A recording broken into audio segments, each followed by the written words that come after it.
Rapid action force ने लाठीचार्ज। अगर आप देखेंगे दिखा सकें तो कुछ स्ट्रेच में अभी भी लाठियां चलाई जा रही हैं। अभी आपने जिन तस्वीरों और जिन वीडियोस को देखा है वह कोई पुराने फुटेज नहीं है, वह 1975 की इमरजेंसी के भी नहीं है।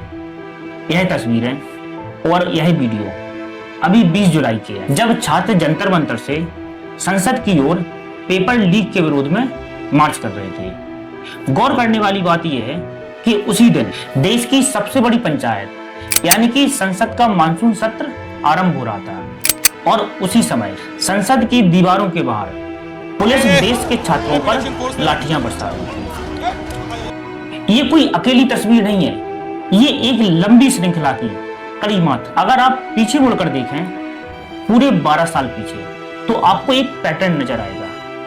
एक सिटीजनशिप कानून जिस पर महीनों सड़कें जाम रही, एक ट्रेन हादसा जिसमें करीब 300 लोग मारे गए, एक पुल जो पुनर्निर्माण के कुछ ही दिनों बाद नदी में समा गया, एक राज्य जो 3 साल से जल रहा है और परीक्षा के पेपर जो लीक होते हैं और बार बार लीक होते हैं। इन सब में एक ही बात कॉमन, सरकार की जवाबदेहिता तय न करने की। आज हम ये नहीं देखेंगे सरकार ने क्या किया, आज हम पूछेंगे एक तीखा सवाल कि जब जब जनता ने आवाज उठाई सरकार ने कैसे जवाब। तो चलिए वापस चलते हैं वहीं जहां से ये सफर शुरू हुआ था 2014 में और एक एक करके देखते हैं कि कैसे 12 साल के बाद आज 20 जुलाई 2026 को संसद की लाठी तक पहुंच। मई 2014 भ्रष्टाचार, बेरोजगारी और महंगाई जैसे मुद्दों से तंग आकर जनता ने पूरे विश्वास के साथ एक पूर्ण बहुमत की सरकार चुनी। Morning and congratulations, Mr. Punj. It's quite clear Modi will be the next Prime Minister and the BJP. इस आशा के साथ कि अच्छे दिन आएंगे, विकास, रोजगार और भ्रष्टाचार मुक्त भारत, ये सरकार के वादों की एक लंबी लिस्ट थी और जनता की आशाएं कहीं उससे ज्यादा। लेकिन जब वादे हकीकत से टकराए और जनता ने उन्हें पूरा ना होते हुए देखा तो जनता का एक हिस्सा उठा और उसने सरकार से सवाल पूछे, लेकिन सरकार ने जवाब नहीं दिया, बल्कि उसकी जगह मिली एक लंबी चुप्पी और जवाबदेहिता का अभाव। अगले 18 मिनटों में हम इन्हीं सब मुद्दों पर एक एक करके बात करेंगे। दिसंबर 2019 में संसद में सिटीजनशिप अमेंडमेंट एक्ट यानी CAA पास होता है। इसका उद्देश्य पाकिस्तान, बांग्लादेश और अफगानिस्तान से आए हुए हिंदू, सिख, जैन, ईसाई और पारसी माइनॉरिटी को नागरिकता प्रदान करना था। लेकिन देश की एक बड़ी आबादी को एक ही सवाल परेशान कर रहा था कि इस लिस्ट में मुसलमान क्यों नहीं है। शाहीन बाग में महिलाएं महीनों सड़कों पर बैठी रहीं, जामिया मिलिया और JNU के छात्र भी आंदोलन करते रहे और फिर फरवरी 2020 में दिल्ली में हिंसा होती है और कई लोगों की जान जाती। लेकिन सरकार पीछे नहीं हटी, बल्कि 4 साल बाद मार्च 2024 में लोकसभा चुनाव के ठीक पहले CAA रूल्स नोटिफाई कर दिए जाते हैं और गृह मंत्री अमित शाह ने इसे मोदी सरकार की एक और वादे को पूरा करने वाली उपलब्धि बताया। लेकिन असम और बंगाल जैसे राज्यों में यह आज भी बहस का मुद्दा है, क्योंकि इसकी cut off date Assam accord की कट ऑफ डेट से टकराती है। और पहला सबक यही मिला कि सरकार का इरादा बात करने का नहीं है, बल्कि इंतजार का है, विरोध के थमने के इंतजार का और फिर चुनावी टाइमिंग पर फैसला लागू करना। यह सरकार के चरित्र को दर्शाता है। अब आते हैं दूसरे मुद्दे पर।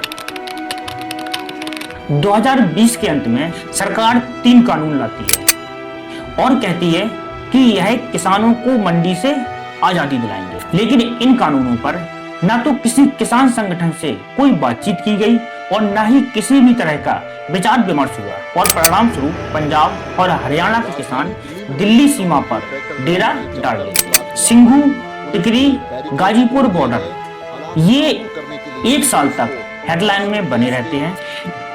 कड़ाके की ठंड में हजारों किसान ट्रैक्टर और ट्रालियों पर आंदोलन करते रहे। नवंबर 2021 में सरकार तीनों कानूनों को वापस ले लेती है और जीत का जश्न होता है। लेकिन एक सवाल अब भी बना हुआ था एमएसपी की यानी कि न्यूनतम समर्थन मूल्य की गारंटी। और यही अधूरी मांग 3 साल बाद फिर से सड़कों पर आती है। 30 अक्टूबर 2022 गुजरात का मौलवीपुर, एक 19वीं सदी का झूलता हुआ पुल पुनर्निर्माण के महज 4 दिन बाद मच्छू नदी में समा जाता है और मरने वाले लोगों की संख्या लगभग 140। आप सोचेंगे कि यह एक अकेली दुर्घटना है, लेकिन डेटा कुछ और क्या। विभिन्न मीडिया रिपोर्ट्स के अनुसार 2021 से 25 के बीच पूरे भारत में करीब 170 पुल गिरे, 202 लोगों की जान गई।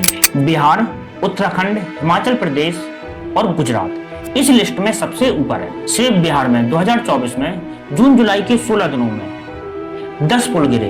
हालांकि कोई हताहत नहीं हुआ, लेकिन एक सवाल रहा कि क्वालिटी कंट्रोल कहां। और फिर जुलाई 2025 में गुजरात के बड़ोदरा में एक पुल गिरता है और 22 मौत। और फिर मई 2026 में बिहार के विक्रमशिला सेतु का एक हिस्सा गंगा नदी में समा जाता है।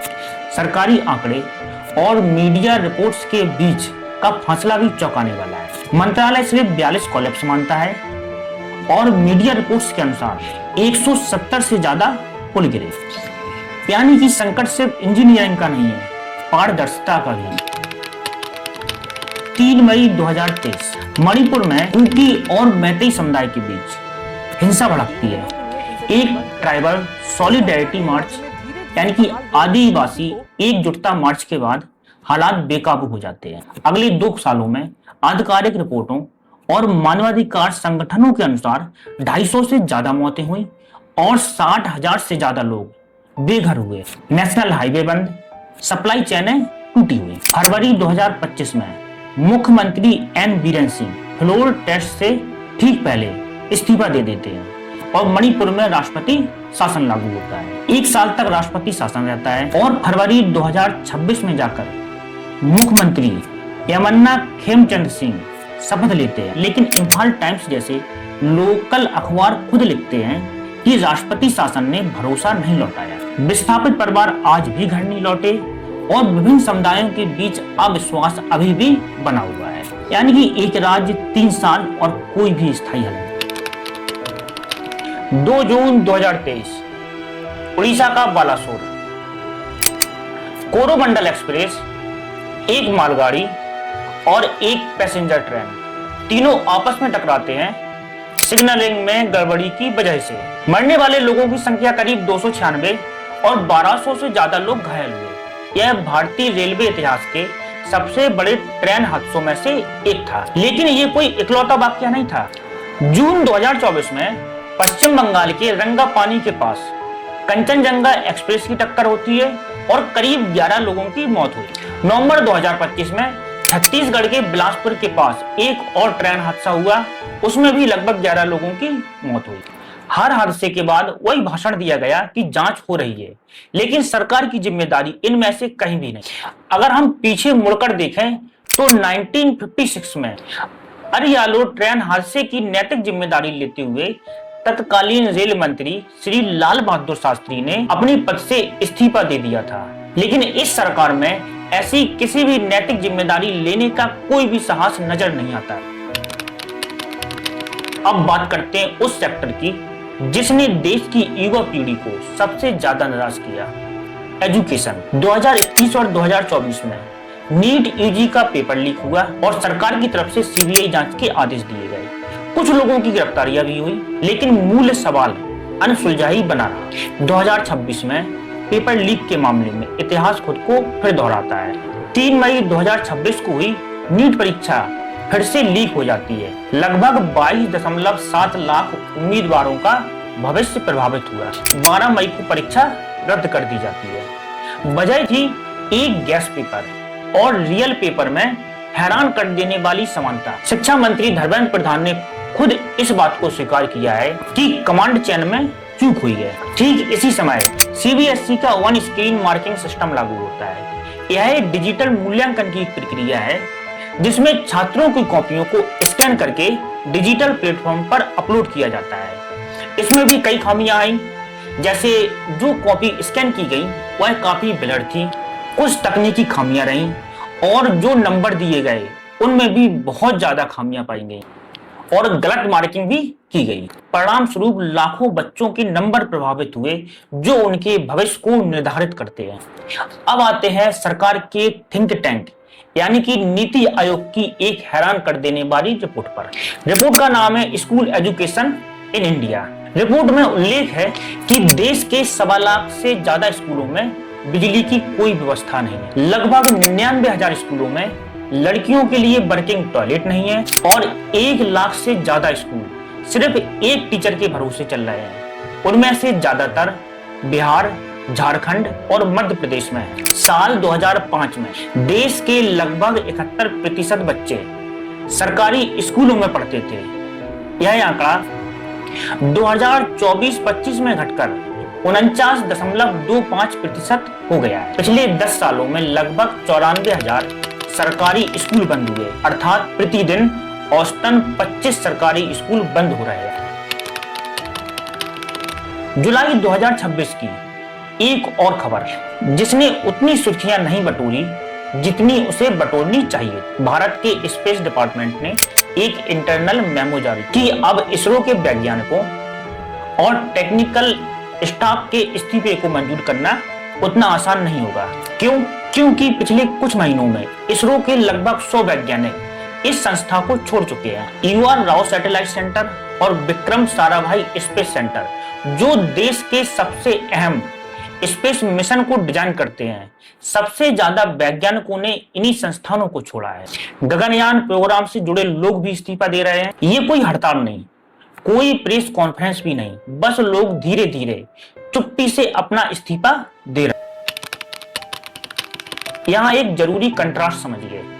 मई 2026 पश्चिम बंगाल में भाजपा को ऐतिहासिक जीत मिलती है। ममता बनर्जी के 15 साल का शासन खत्म हुआ। पहली बार कोई दक्षिणपंथी पार्टी सत्ता में आई। भाजपा कैंप में जीत के जश्न का माहौल और राजनीतिक विश्लेषक इसे मोदी सरकार की सबसे बड़ी उपलब्धियों में से गिन रहे हैं। लेकिन ठीक इसी दौर में इकोनॉमी के आंकड़े कुछ अलग ही कहानी कहते हैं। बेरोजगारी दर जो 23-24 में 4.1% थी, वह धीमे धीमे फिर से बढ़नी शुरू हो जाती है और मार्च 2026 में 5.1% पहुंच गई। कोविड के बाद यह पहली बार हुआ जब बेरोजगारी दर इतनी तेजी से बढ़ रही है। मैन्युफैक्चरिंग में रोजगार का हिस्सा 2017-18 में 12.1% से घटकर 2023-24 में 11.4% रह गया है। जो लोग नौकरी नहीं पा रहे हैं वह गांव की तरफ और खेती की तरफ लौट रहे हैं। यह वास्तव में डेवलपमेंट का एक उल्टा रास्ता है। वर्ल्ड इनइक्वालिटी रिपोर्ट के मुताबिक देश के टॉप 10% आबादी के पास देश की आय का लगभग 58% जाता है और नीचे की 50% आबादी के पास सिर्फ 15% आमदनी आती है। यानी एक तरफ जहां चुनावी मैप पर भगवा रंग फैलता जा रहा है, वहीं दूसरी तरफ जिस ग्रोथ का वादा किया गया था वह ग्रोथ आम आदमी की जेब में नहीं जा रही है। CAA से लेकर के किसान आंदोलन, मणिपुर से लेकर के मौरवी पुल और बालासोर की पटरियों से लेकर के नीट का पेपर लीक और अब कॉकरोच जनता पार्टी के ऊपर फूल लाठियां, ये सारी घटनाएं अलग अलग नहीं है। ये सब एक ही सवाल के अलग अलग जवाब है। चाहे वो छात्र हो, चाहे वो किसान हो या मणिपुर का कोई आदिवासी समुदाय। जब जब वो सरकार से जवाबदेहिता मांगते हैं तो उन्हें क्या मिलता है? कभी इंतजार, कभी बॉर्डर सील, तो कभी लाठी और कभी कभी सिर्फ एक प्रेस रिलीज की जांच हो रही है। आप जिस भी विचारधारा से हो, एक